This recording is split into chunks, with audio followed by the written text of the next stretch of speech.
네, 안녕하세요. 멀티파이프입니다. 오랜 시간 동안 공들였던 브랜드가 올해 4월경 런칭이 되고 4달 만에 매출 7천만 원을 달성했습니다. 누군가에게는 귀여운 매출일 수도 있겠지만 제가 이 매출을 달성하기 위해 했던 경험들을 전부 떠올려보면 어쩌면 당장의 매출은 전혀 중요한 게 아니라는 생각이 드네요. 단순히 유튜브에서 떠드는 매출이 얼마다 이런 걸 떠나서 얼마나 장기적으로 이 제조 유통업이라는 업계에서 살아남을 수 있을까, 결국 무엇을 가장 잘해야 되는가 치열하게 고민했던 나날들이었습니다. 잠시 유튜브가 뜸했던 지난 1년 동안 제가 어떤 마음을 가지고 브랜드를 만들었는지, 그걸 위해서 어떻게 뛰어다녔는지 오늘 여러분께 낱낱이 이야기해드리도록 하겠습니다. 사람들은 이야기합니다. 어떻게 해야 물건을 잘 파나요? 상위 노출하는 방법 좀 알려주세요. 2020년 일어난 스마트 스토어 붐 이후 온라인에는 직관적이고 가시적인 정보들이 줄을 이루기 시작했습니다. 저도 그중 한 명이겠죠. 하지만 시간이 지나 저도 유통업계에 대해서 조금씩 알게 되면서 시각이 더 확장되기 시작했는데요. 모두가 판매에 집중하고 있을 때 저는 조금 다른 게 보였기 때문입니다. 그건 바로 어떻게 해야 좋은 제품을 잘 사고 잘 만들 수 있을까? 어떻게 해야 세련되고 디테일한 제품을 가져올 수 있을까? 저는 여기에 초점을 맞추기 시작했습니다. 소위 택갈이라고 하죠. 알리나 테무로 대표되는 중국 제품들을 들여와 네임택만 바꾸어 판매하는 판매자들이 많습니다. 이걸 보는 소비자분들께서는 이를 싫어하실지도 모르겠지만 저도 위탁 판매를 오래 해왔던 사람이기에 그냥 하나의 사업 모델이라고는 생각해요. 하지만 적어도 제가 그리는 브랜드의 청사진은 아니었습니다. 오래가지 못할 게 눈에 너무 보였거든요. 어쩌면 이때부터였을지도 모르겠네요. 제 발로 해외 땅을 직접 밟지 않으면 제가 원하는 그림은 절대 그릴 수 없겠다고요. 이때부터 1년 동안 저는 해외 방방곡곡을 돌아다니며 좋은 제품을 만들기 위한 여정을 떠나게 됩니다. 제품 제작을 위해 비행기에 몸을 싣다 보면은 항상 설렘과 걱정이 반반씩 듭니다. 좋은 공장, 좋은 제품을 만나면 좋겠다는 설렘도 있지만 만약 이번 출장에서 성과가 없으면 어떡할까? 라는 불안감도 드는 게 사실이에요. 하지만 불안은 움직여야 없어지는 법. 해외에 도착하면 일단 개처럼 움직이는 수밖에 없습니다. 해외에 도착해서 가장 먼저 하는 일은 출장 기간 동안의 동선을 짜는 일인데요. 출장은 1분 1초가 금같기 때문에 반드시 각 박람회 지도와 공장 지형을 잘 알아두고 동선을 짜놓는 게 좋습니다. 그렇게 대략적인 동선을 짠 뒤 이때부터는 무조건 체력 싸움이에요. 원하는 제품이 나올 때까지, 좋은 태도를 가진 공장을 만날 때까지 그냥 죽어라 걷고 또 찾는 수밖에 없습니다. 많이 걸을 땐 하루에 15km 가까이 걸을 때도 있어요. 해외에서 원하는 조건의 공장을 찾는 일은 사막에서 오아시스를 찾는 것과 같습니다. 아무리 찾고 뒤져도 코빼기도 안 보이다 갑자기 앞에 쿵 하고 나타날 때도 있거든요. 이렇게 원하는 공장을 찾고 나서는 모든 것을 다 따져봐야 합니다. 우리가 공부해온 제품의 스펙과 일치하는지, 신제품은 얼마나 기술 개발이 되어 있는지, 제품의 어디까지 개선이 가능한지 등을 꼼꼼히 조사하는데요. 사실 이런 걸 잘 못하시는 셀러분들도 있습니다. 비싼 돈까지 주고 해를 와서 어물쩡 거리시다가 돌아가시는 셀러분들 보면은 마음이 아픕니다. 정말. 혹자는 말합니다. 저는 외국어를 못하는데요. 전 해외에 나가본 적이 없어요. 하지만 여러분, 가슴에 손을 얹고 생각해보시면 됩니다. 만약에 기술이 개발돼서 실시간으로 번역되는 기계가 있다면 잘할 자신이 있는지요? 외국어 잘하면 플러스지만 그것 때문에 일을 못하지는 않습니다. 해외, 여러분들이 낯설고 낯설다고 느끼는 곳일수록 돈이 될 확률이 훨씬 더 높습니다. 사람은 절박하면 다 하게 되어 있다고 생각을 해요. 그렇게 걷고 또 걷다 보면 반드시 괜찮은 공장 하나를 마주하게 되는데요. 첫 해외 공장과의 협상은 기싸움입니다.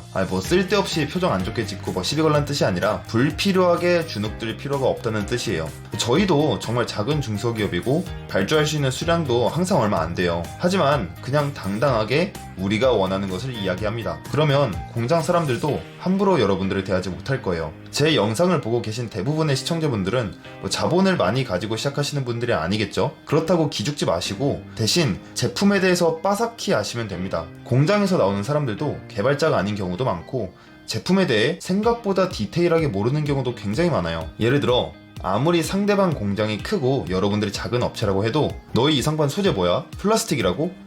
아니 그러니까 플라스틱이 하나가 아니잖아. PP야 PS야 이렇게 물어보면은 오히려 상대방 영업사원이 그걸 모를 경우에 본인이 움츠러들게 돼 있어요. 의외로 박람회 같은 곳에 가보면 공장 사람들이 가장 무서워하는 사람들은 돈 많은 사람들이 아니라 제품에 대해 자기들보다 더 잘 알고 있는 바이어들입니다. 그렇게 공장과의 이야기가 괜찮게 흘러간다 싶으면 저희는 망설이지 않습니다. 바로 공장이 어디냐고 물어보고 출발하는 편이에요. 이 사람들과 일하게 됐을 때 우리 제품이 어떤 환경에서 어떤 공정으로 만들어지는지 보기 위함입니다. 그리고 이렇게 공장까지 오는 바이어들은 잘 없기 때문에 후에 한국에 돌아와서 제품 개선 등의 이야기가 훨씬 더 수월하게 진행되는 걸 알 수 있을 거예요. 물론 맞습니다. 솔직히 해외 공장 만나는 게 쉬운 일이 아니죠. 우리나라 공장들도 다 오지에 위치해 있는데 해외에 있는 공장은 또 얼마나 오지겠습니까? 근데 이렇게 오지 깊숙이까지 가다 보면은 한 가지 확신이 드는 건 있어요. 만약에 이 공장이 정말 괜찮은 공장이라면 이건 진짜 보석이다 하는 가슴에 두근거림이 꼭 있습니다. 이런 공장을 다른 사람들이 어떻게 찾을 것이며 이 오지까지 와준 바이어를 버리고 얼굴도 모르는 해외 바이어에게 같은 물건을 넘겨줄까요? 비즈니스는 결국 사람끼리 하는 거 아니겠습니까? 결국 발로 뛴 만큼 얻게 되어 있다는 게 제 생각이에요. 이렇게 공장에 도착하고 나면 전반적인 생산 설비를 먼저 훑어본 다음 우리가 볼 제품에 대해서 깊게 이야기를 합니다. 소재를 어떻게 변경할지, 손잡이를 추가할지 말지, 로고는 어디에 각인할지 등등 디테일하게 제품을 다듬어 간다고 보시면 돼요. 여러분, 제조라는 걸요 너무 대단하게 생각하지 않으셨으면 좋겠어요. 우리 반도체 만들 거 아니잖아요. 아니 하다못해 갤럭시 버즈 같은 것도 새로운 버전이 나오면 뭐가 다른지 하나도 모르겠는데 저만 그런가요? 오히려 너무 새로운 걸 만들려고 하다 보면은 망하는 경우가 많은 것 같아요. 책에서 이런 비슷한 말을 본 적이 있는 것 같아요. 2발 앞서간 자 실패하고 딱 1발 앞서간 자 성공한다. 여러분이 제조해야 될 것은 이 세상에 없는 상품이 아니라 이미 시장에서 잘 팔리고 있는데 사람들이 아직 불편해하는 부분을 개선한 정도, 혹은 있었으면 하는 부분을 하나 추가한 정도, 그 정도면 충분하다고 생각을 합니다. 그리고 저희가 공장에 가면 꼭 하는 게 있는데요. 그건 바로 뇌물 전달입니다.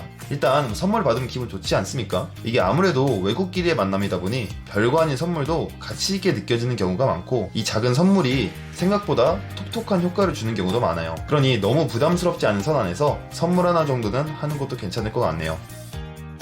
이렇게 하루 15km씩 걸으며 땀을 쭉 빼다 보면 퇴근 후에는 축 처지게 됩니다. 근데 해외까지 왔는데 그냥 호텔에 머무는 건 또 아쉽지 않습니까? 저희는 다행히 친해진 공장이 있어서 함께 술자리를 가진 적도 많았는데요. 비록 외국인이고 말도 편하게 통하지 않지만 여기서 다져진 관계는 그 무엇보다 강력하답니다. 진짜예요. 믿어보셔도 좋습니다. 괜히 꽌시하는 게 아니더라고요.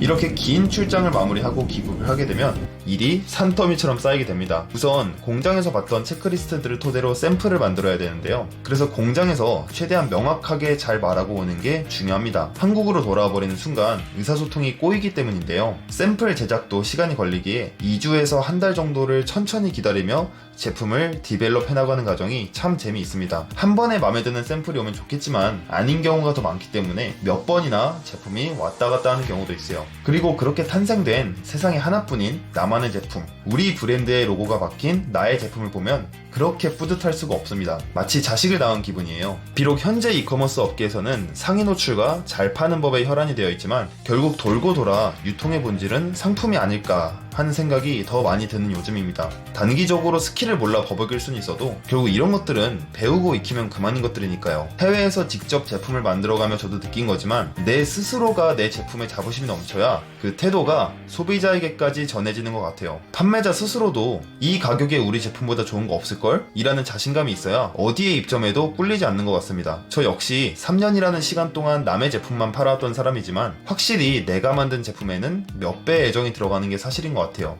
특히 고객들이 이렇게 좋은 제품 처음 봤다며 이야기해 주실 때는 마치 제 자식이 칭찬받는 그런 기분도 듭니다. 네, 오늘은 제가 지난 1년 동안 브랜드를 창립하며 겪어왔던 이야기를 짧게 요약해서 설명드렸는데요. 한동안 브랜드 관련 일에 너무 매중하느라 유튜브를 거의 못했어요. 사실 앞으로는 잘 파는 법이 아닌 잘 사는 법에 대한 이야기들을 유튜브에서 많이 해나가려고 합니다. 단순히 모니터에서 떠드는 이야기가 아닌 해외에서 하루 1000km씩 이동하며 발로 겪은 이야기들을 현장감 있게 전달드리고 싶어요. 앞으로 어디에서도 보기 힘든 재미있는 에피소드들을 많이 올려드릴 테니 구독해주시면 감사하겠습니다. 그럼 오늘도 고군분투하는 모든 셀러분들 항상 화이팅입니다.